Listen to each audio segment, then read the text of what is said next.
Sir, ಇದಕ್ಕೆ matching ಬ್ರೇಸ್ಲೆಟ್ಗಳಿವೆಯಾ? ಈ ನೆಕ್ಲೇಸ್ಗೆ ನಮ್ಮ ಹತ್ರ ತುಂಬಾ ಸುಂದರವಾದ ಬ್ರೇಸ್ಲೆಟ್ ಇದೆ. ಈ ನೆಕ್ಲೇಸ್ ಕೇವಲ 15 ಗ್ರಾಮ್ ಇಡೀ ಸೆಟ್. ಈ ನೆಕ್ಲೆಸ್ ಮಾತ್ರ ಕೇವಲ 12 ಗ್ರಾಮ್. 12 ಗ್ರಾಮ್ ತುಂಬಾ ತುಂಬಾ ಲೈಟ್ ವೇಟ್. ನಾನು ನಿಮಗೆ ತುಂಬಾ ಲೈಟ್ ವೇಟ್ ಬ್ರೇಸ್ಲೆಟ್ಗಳನ್ನು ತೋರಿಸ್ತೀನಿ. ಹೌದು. ಇಲ್ಲಿ ಬನ್ನಿ ಸರ್. ಹಾಗಾಗಿ ಇಲ್ಲೇ ನಮ್ಮ ಹತ್ರ ಮ್ಯಾಚಿಂಗ್ ಬ್ರೇಸ್ಲೆಟ್ ಇದೆ ಮತ್ತು ಈ ಬ್ರೇಸ್ಲೆಟ್ ಕೇವಲ 2.5 ಗ್ರಾಮ್. 2.5 ಗ್ರಾಮ್ ಹೌದಾ?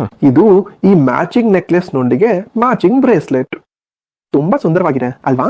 ತುಂಬಾ ತುಂಬಾ ಸುಂದರವಾಗಿದೆ ಮತ್ತು ಇದು ನಿಜವಾಗಿಯೂ ಎಲಿಗೆಂಟ್ ಆಗಿದೆ. ಮತ್ತು ಕೆಲವು ಇತರ ಡಿಸೈನ್ಗಳನ್ನು ನೋಡೋಣ. ನಮ್ಮ ಹತ್ರ ಫ್ಲವರ್ ಡಿಸೈನ್ ಇದೆ, ಓವಲ್ ಡಿಸೈನ್ ಇದೆ. ಇವೆಲ್ಲ 2 ಗ್ರಾಮು 2.4. ನಮ್ಮ ಹತ್ರ ಟ್ರಯಾಂಗಲ್ ಡಿಸೈನ್ ಇದೆ. ಸರಿ. ನಮ್ಮ ಹತ್ರ ಹಾರ್ಟ್ ಡಿಸೈನ್ ಇದೆ. Heart design. ಹಾಗಾಗಿ ಅಲ್ ಹಸೀನಾ ಜ್ಯುವೆಲ್ಲರಿಯಲ್ಲಿ ನೀವು ಕೆಲವು ಬೆಸ್ಟ್ ಮತ್ತು ಎಕ್ಸ್ಕ್ಲೂಸಿವ್ ಲೈಟ್ ವೈಟ್ ಕಲೆಕ್ಷನ್ ಕಾಣಬಹುದು. ನಾವು ದುಬೈನ ಮೀನಾ ಬಜಾರ್ನಲ್ಲಿದ್ದೀವಿ. ನಿಮಗೆ ಈ ವಿಡಿಯೋ ಇಷ್ಟವಾದಲ್ಲಿ ಈ ವಿಡಿಯೋವನ್ನು ನಿಮ್ಮ ಫ್ಯಾಮಿಲಿ ಮತ್ತು ಫ್ರೆಂಡ್ಸ್ಗೆ ಶೇರ್ ಮಾಡಿ. ನಮ್ಮ ಸ್ಟೋರ್ನಲ್ಲಿ ನಿಮ್ಮನ್ನು ನೋಡಲು ನಾವು ಇಷ್ಟಪಡುತ್ತೇವೆ. Take care. ಬೈ ಬಾಯ್.